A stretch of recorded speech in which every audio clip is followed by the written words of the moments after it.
Hello students, class 10th economics chapter sectors of the Indian economy, and today's topic is how create more employment. How to create more employment. In last chapter we have to study the GDP and sharing of the employment, sharing of sectors employment. Any it means where are most people are employed. तो here students firstly, तो जैसे in previous chapter in previous topic can be study the agriculture sector we have study the agriculture sector, and in agriculture sector found the discussed in employment students, such as in your book story Kanta was the in live in rural area. And students अब मैं वही बता रहा हूँ, जैसे मैंने कल बताया था कि जैसे किसी घर में एक अदर एग्जांपल दे रहा हूँ रिलेटेड, आपकी बुक में उसको स्टडी कर लेना कि किसी के घर में 4 पीपल्स हैं, कितने, अगर किसी घर में 4 पीपल्स हैं और अगर ये 4 उसी फार्मिंग में एंगेज्ड हैं, ये उनका खेत है, इस खेत में ही वर्क कर रहे हैं, इस प्लॉट में वो वर्क कर रहे हैं,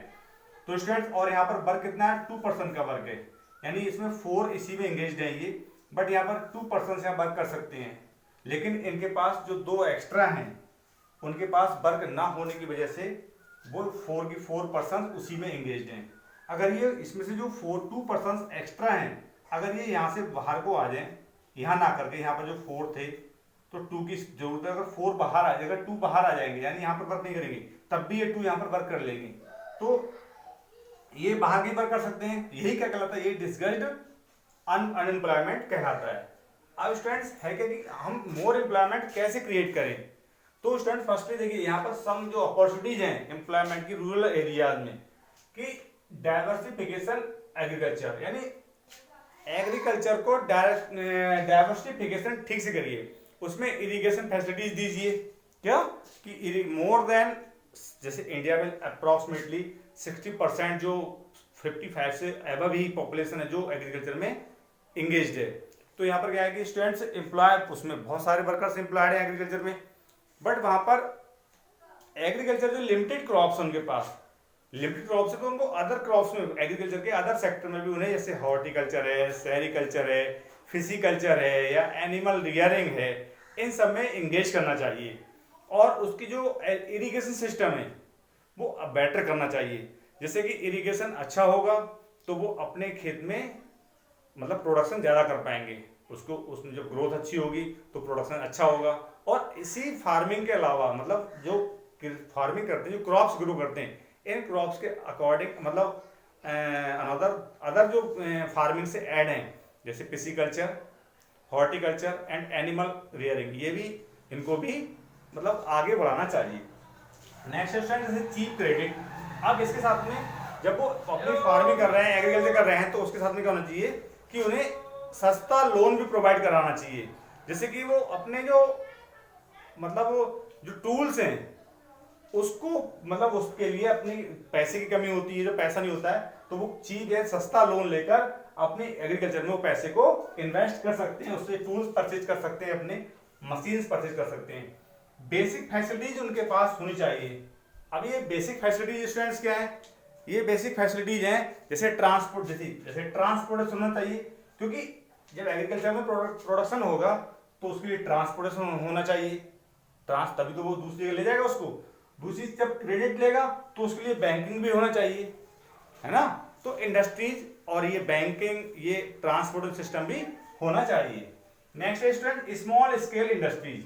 अब रूरल एरिया में जिसे हम कहते हैं कटेज इंडस्ट्री या लोकल एरिया में स्मॉल स्केल इंडस्ट्रीज होनी चाहिए। अब वो क्यों होनी चाहिए, जब वो प्रोडक्शन करेगा यहाँ पर,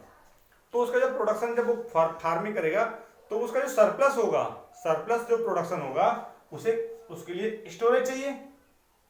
उसके लिए स्टोरेज चाहिए, टोमेटो है, पोटैटो है, जैसे नहीं कोल्ड स्टोर ले जाते हैं, तो उन चीजों को स्टोर करने के लिए एक स्टोर हाउस भी होना चाहिए, तो इसलिए लोकल इंडस्ट्रीज भी होनी चाहिए। नेक्स्ट है कि improvement education and health facilities, अब इसके साथ में क्या है कि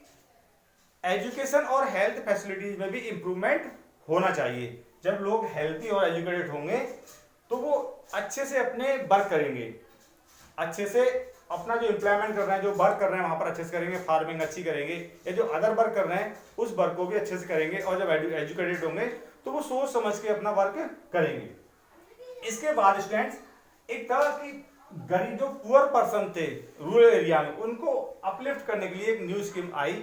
जिसको कहते हैं महात्मा, पहले था national rural employment guarantee act, NREGA बोलते थे पहले इसको। उसके बाद में इसमें महात्मा गांधी का नाम ऐड कर दिया गया था। तो उसके बाद जब महात्मा गांधी का नाम ऐड हुआ तो इसमें मनरेगा कहने लगे। क्या कहने लगे? मनरेगा कहने लगे। अब ये एक्ट 2005 में पास हुआ था, ये एक्ट तो 2005 में पास हुआ था, और इस मनरेगा को जो लॉन्च किया गया था, जो लॉन्च हुआ था स्टूडेंट्स, ये 2006 में लॉन्च हुआ था। 2005 में ये एक्ट बना पास हुआ था मनरेगा, और 2006 में लॉन्च कर दिया गया, यानी स्टार्ट कर दिया गया। अब इसके जो फीचर्स थे स्टूडेंट्स, इसके फीचर्स क्या थे कि scheme was right to work, यानी वर्क का अधिकार, उसमें लोगों को वर्क देना होता था। इसमें कहते कि 600, देखिए यहां पर जो थी 625 डिस्ट्रिक्ट्स में स्टार्ट किया गया, ये 625 डिस्ट्रिक्ट्स। और इसमें क्या था कि जो वर्क था, अब इस स्कीम में